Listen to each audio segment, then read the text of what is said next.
নমস্কার তোমাদের সবাইকে সানা স্মাইল এডুকেশন সেন্টারে স্বাগত জানিয়ে আজকের ক্লাসটি শুরু করছি।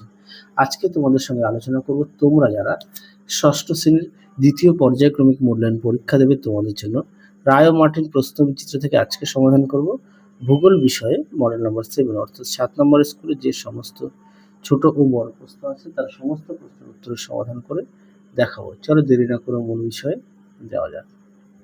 একে আছে বায়ুমণ্ডলের গ্যাসীয় উপাদানগুলির মধ্যে সর্বাধিক পরিমাণে থাকে, উত্তরটা লিখবে নাইট্রোজেন, অপশন এ। দুইয়ে দেখো শুষ্কতম শীতল মরুভূমিটি হলো, উত্তরটা লিখবে প্যাটাগোনিয়া, অপশন সি। তিনে দেখো প্রদত্ত কোন শহরের চরমপন্ন জলবায়ু দেখা যায়, উত্তরটা লিখবে দিল্লি, অপশন ডি। পরটা দেখো 4 দাগে বায়ুর আর্দ্রতা মাপক যন্ত্র হলো, উত্তরটা লিখবে হাইগ্রোমিটার, অপশন সি। 5 দেখো বর্ষাকালে মৌসুমী বায়ু প্রবাহিত হয়, উত্তরটা লিখবে দক্ষিণ পশ্চিমী দিক থেকে, অপশন সি।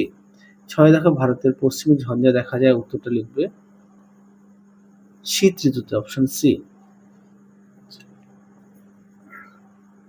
পরবর্তী প্রশ্ন দেখো কালো মাটি তৈরি হয়েছে ব্যাসল্ট শিলা, অপশন এ। 8 দেখো ভারতের প্রধান মাটি হলো, উত্তরটা লিখবে পলি মাটি, অপশন বি। 9 দেখো দার্জিলিং এর মংপুতে পাওয়া যায়, উত্তরটা লিখবে সিংকোনা, অপশন ডি। 10 দেখো ক্রান্তীয় চিরসবুজ অরণ্যের একটি গাছ হলো, উত্তরটা লিখবে বাঁশ, অপশন সি। 11 দেখো জলদাপাড়া অভয়ারণ্য যে পশুর জন্য বিখ্যাত তা হলো একশৃঙ্গ গন্ডার, অপশন ডি।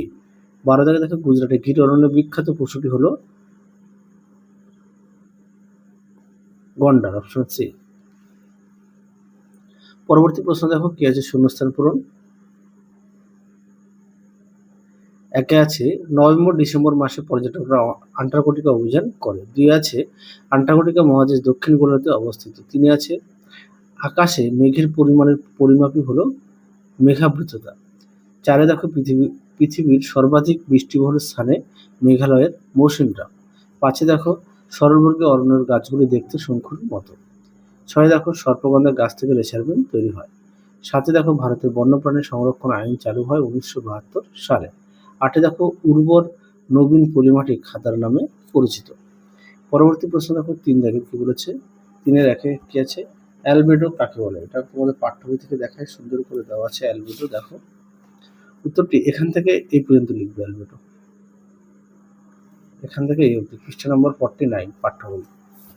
পরেরটা দেখো কেন মেঘলা রাতে গরম পড়ে, দেখো আছে এই প্রশ্নের মানগুলো হচ্ছে 2।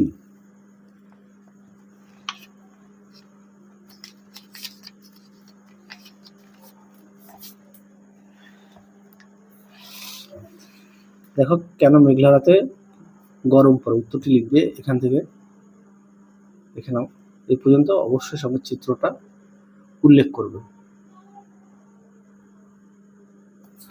পরবর্তী প্রশ্ন দেখো মাটির সৃষ্টির উপাদানগুলি লেখো।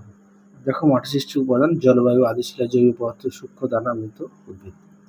4 দেখো কি আছে মৃত্তিকা সংরক্ষণ উপায়গুলি লেখো, এটা পাঠ্য বইতে 86 পৃষ্ঠায় তোমরা পেয়ে যাবে। দেখো পরেরটা দেখো কি আছে জাতীয় উদ্যান কাকে বলে, দেখো এই প্রশ্নের উত্তরটি তোমাদের পাঠ্য বইতে 93 পৃষ্ঠায় পেয়ে যাবে। দেখো জাতীয় উদ্যান এখান থেকে অবধি লিখবে। পরবর্তী প্রশ্ন দেখো 4 দাগের যে কোনো 4টি প্রশ্নের উত্তর দাও। একে আছে আন্টার্কটিকা জীবজগতের বর্ণনা দাও, এটা তোমাদের পাঠ্য বইতে পৃষ্ঠা নম্বর পেয়ে যাবে 41। দেখো আন্টার্কটিকা জীবজগৎ এখান থেকে এই অবধি লিখবে, পৃষ্ঠা নম্বর 41 পাঠ্য বই। পরবর্তী দেখো পার্থক্য লেখো আবহাওয়া জলবায়ু, এটা পাঠ্য বইতে সুন্দর করে দেওয়া আছে, দেখে নাও, এর পৃষ্ঠা নম্বর 45। দেখো পরবর্তী দেখো কি আছে ভারতের জলবায়ুতে মৌসুমের প্রভাব।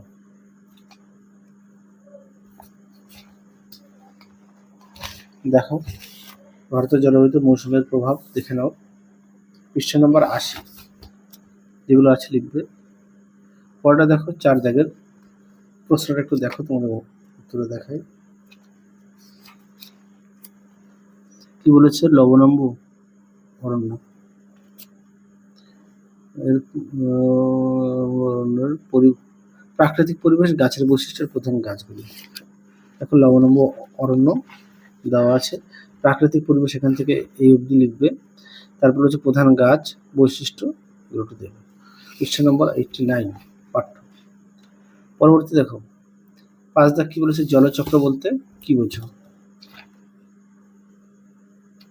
জলচক্র বলতে কি বোঝো? দেখো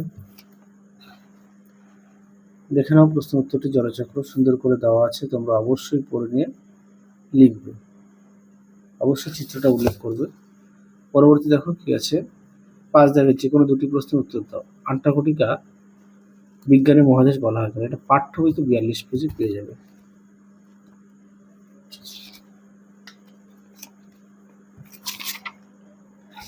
দেখো আন্টার্কটিকা বিজ্ঞানের মহাদেশ, এখান থেকে এই লিখবে।